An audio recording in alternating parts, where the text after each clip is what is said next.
Hello guys, house na ako. Okay, kwentuhan lang tayo. So, kaninang umaga, pagdating ko dun sa gun range,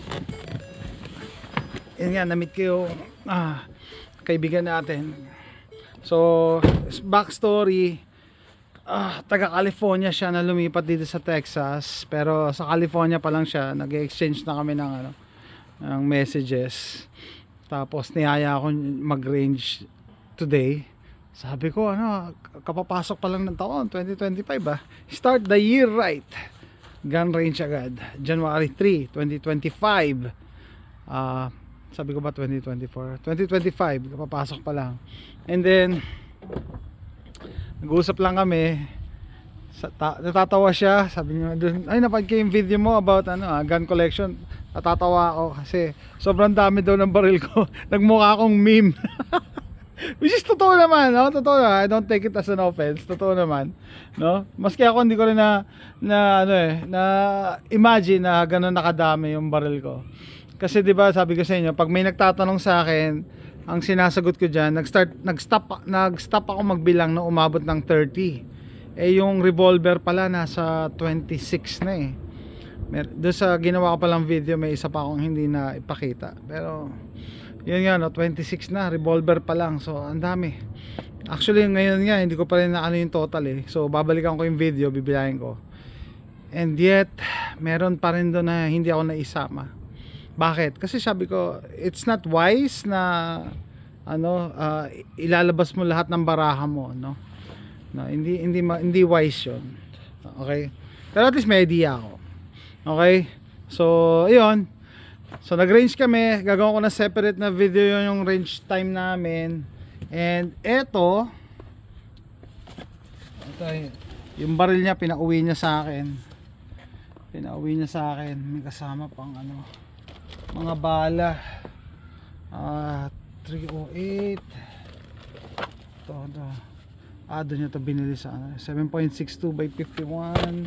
Ako, dalawang box yan, hindi pa nabuksan. Yan, pinauwi niya sa akin. Ano to? Ruger S-FAR. Nakalimutan ko, hindi pa sinabi ko na yung S-FAR. Research ko pa. S-F-A-R. Bali, AR-10 to na Ruger. Tapos yung nung binili daw niya to, kasama na yung scope. LPBO. Boris. Maganda yung scope in fairness. Boris. So nung unang kita ko to, hindi mo maiisip na AR-10 to. Kasi laki niya ng AR-15 parang AR-15, 16-inch barrel, makipot dito, handguard, low profile yung gas block. Parang siyang AR-15 yung size niya. Tatabi mo yan doon sa AR-10 ko, mas malaki AR-10 ko. Ito maliit, no? And magaan. So sabi ko nga sa kanya, physics, pag magaan ang baril mo, mas malakas ang recoil. Kaya true enough, mas malakas ang recoil nito. Tapos ang malupit dito, bigyan ko lang kayo ng pahapyaw na review. Naka open bolt tayo. Ang ingay nito, ang ingay ng muzzle brake na to, maingay. So doon sa nag-comment, mas mag-i-enjoy daw kami pag naka-suppressor. True enough siguro. Kaso regulated pa kasi yung suppressor nakakainis malapit na siguro matanggal yan, yung suppressor na yan, no? Tapos ito gagawin ko, papalitan ko yung tanggal. Pero alam ko maingay din to dapat dito forward muzzle blast, forward blast dapat dito. Unang-una kaya to maingay kasi 16-inch, maikli yung barrel. Pag maikli ang barrel, no, hindi nasusunog lahat ng pulbura. So maingay, hindi yan nabiburn lahat. So ito nakakabit natin. Kaya naman ito yung pinabili ko sa kanya para mabawasan yung muzzle brake, yung muzzle rise. Ang problema nga, maingay. I don't know how this is gonna work, no? Pero ayan, Boris, maganda. Pepper, maganda to. Marami kami feedback dito, no? So siguro doon na lang sa review. Pero pag-usapan natin yung gun laws sa Pilipinas. Know your laws, no? Dapat alam nyo yung batas kung nasaan kayo. Okay? Kasi yung batas, depende yan sa lugar, hindi yan worldwide. Okay? So, para ano, pag iba kasi nagtatanong, no, anong gagawin sa ganito, ganyan, depende kung nasaan kayo, depende. So dito nga, so sa US, specifically sa Texas, pinauwi na sa akin to, no, rifle 7.62 by 51. Ang kinatatahutang 7.62 sa Pilipinas. Bakit? Di ba sa Pilipinas nga, no, basta 5.56 at 7.62, delikado yan. Dapat yan, i-regulate. Yan, ito pinauwi niya lang. May usap tayo, tandali. Sabi ko sa kanya, no, ay kasi nainggaan niyo akong bumili. Pagka kunyari may okasyon, kunyari birthday ko, bibili ako baril. Lalo pag may sale, pag Black Friday may sale yan. Basta mga ganun, Columbus Day may sale yan. Daming sale dito eh. Tapos yun nga, no, pag nakikita ko or yun nga, naririnig ko yung hirap ng pagmamayari ng baril sa Pilipinas. Pag nandito ka sa US, may encourage ka bumili, diba? Kasi I mean, mura na, wala pang license, wala pang mga requirements. The question is why not? Bakit hindi ka bibili, diba? Dapat ang tanungin nyo, yung mga hindi bumibili ng baril tas nandito, ba't di ka bibili, diba? Pwede na nga tas hindi pa rin, diba? Baliktad yung iba tinatanong, ba't ka bibili ng ganyan baril? So wala. Just because kaya kong bumili, hindi naman ako mayaman pero may pambili, tapos wala nang restrictions, ganon. Yun nga, sabi ko kay JR, no, sabi ko doon sa kaibigan natin, yung kasama ko kanina nag-shooting, ayun, pagka nandito ka, mas ma-appreciate mo yung pagbili ng baril, mas na-encourage ka na yung mga kababayan sa Pilipinas, hirap, iyakan 556 na nga, no, 556 lang, nilalang ko paiyakan pa, ang dahil pang requirements, tas napakamahal pa, ito 7.62 by 51 ang pinuputok no?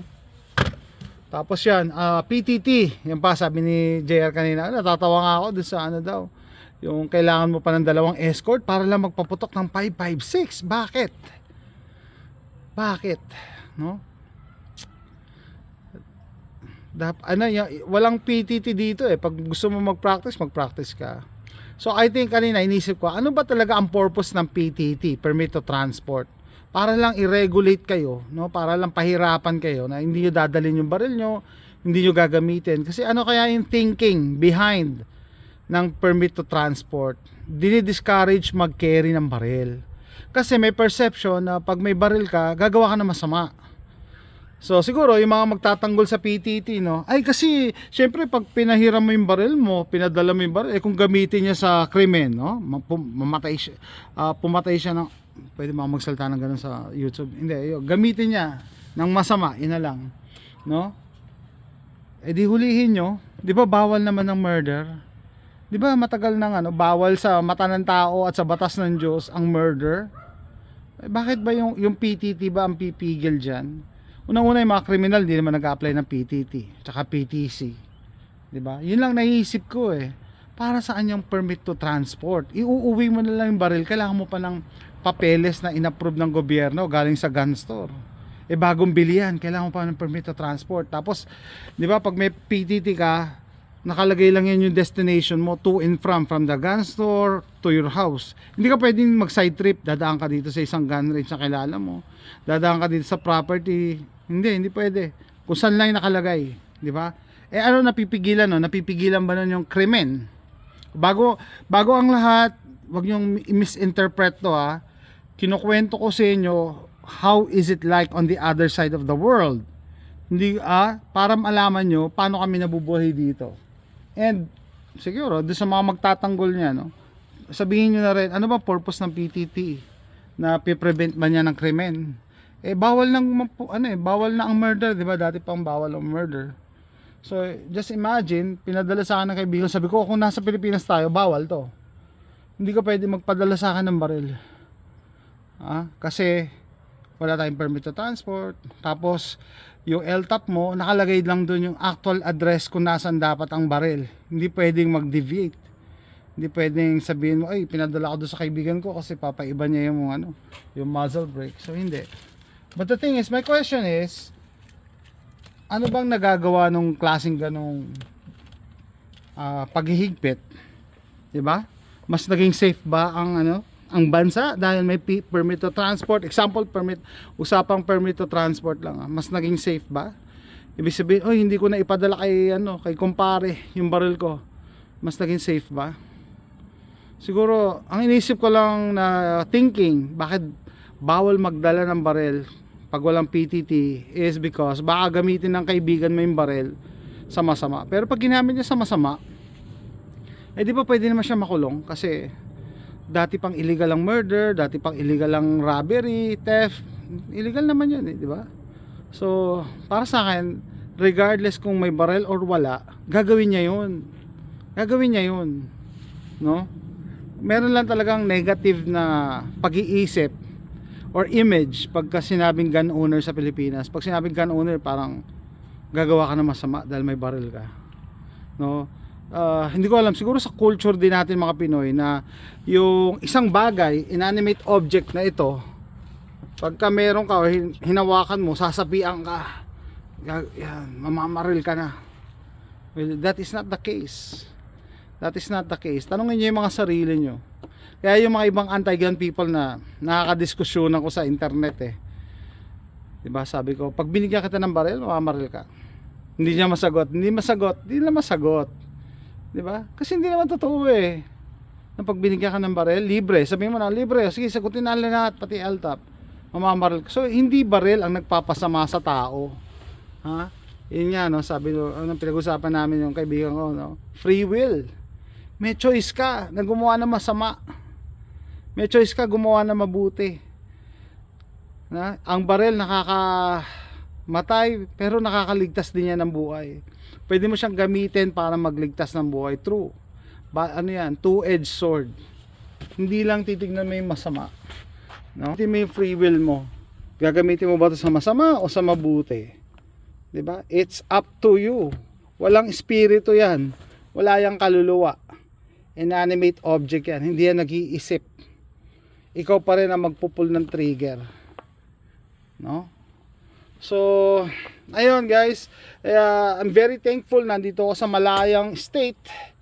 No? Pwede ipadala sa akin o pwede ko rin ipadala yung baril ko sa kaibigan ko. Unang-una, hindi ka naman magpapadala ng baril kung wala kang tiwala dun sa tao.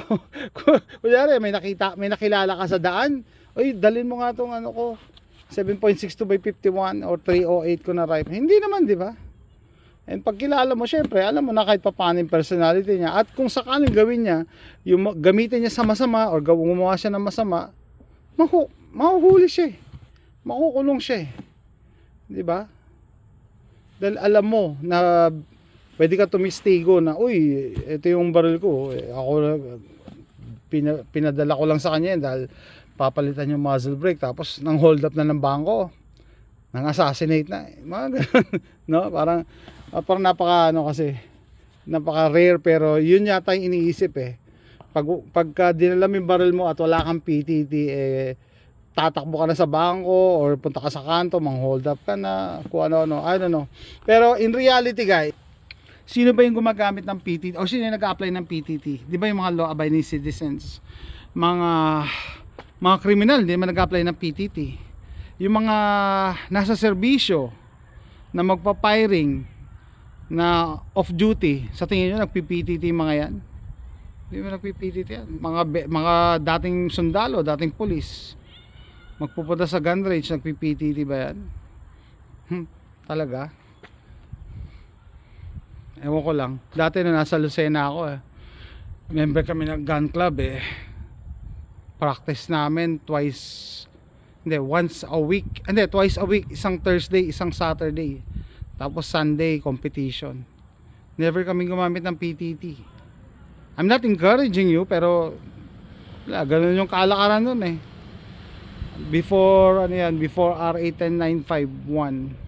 10591. Yeah. Tapos meron pa nga yung instance. Pag summer kasi, nagbabakasyon sa akin sa bahay ko sa Lucena, yung bunso kong kapatid at saka yung pamangkin ko. May one time nagpunta kami sa gun range. So dala kaming barel, bala sa kotse. Nissan Sentra yung dala ko, 1998 Nissan Sentra. Tapos yung bunso kong kapatid, ano, high school pa lang ba siya noon? High school pa lang yata eh. Tinuturuan ko siya mag-drive. Tapos sa Lucena, doon mismo sa Lucena, may checkpoint. Ewan ko kung ano, siguro police lang yon, pero mga nakapatig eh. Tapos naka-rifle sila.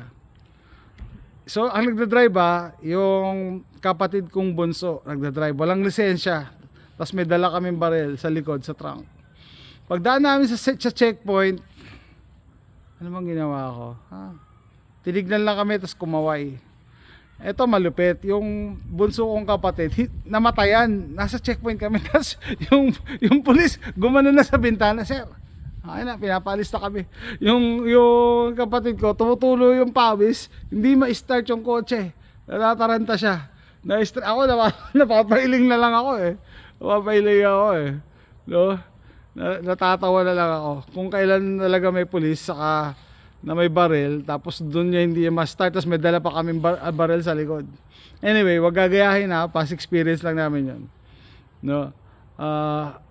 Kasi at that time, at that time ang dating siguro sa akin, no, nung nasa Pilipinas ako, maganda yung relationship nung gun club sa sa kapulisan, no?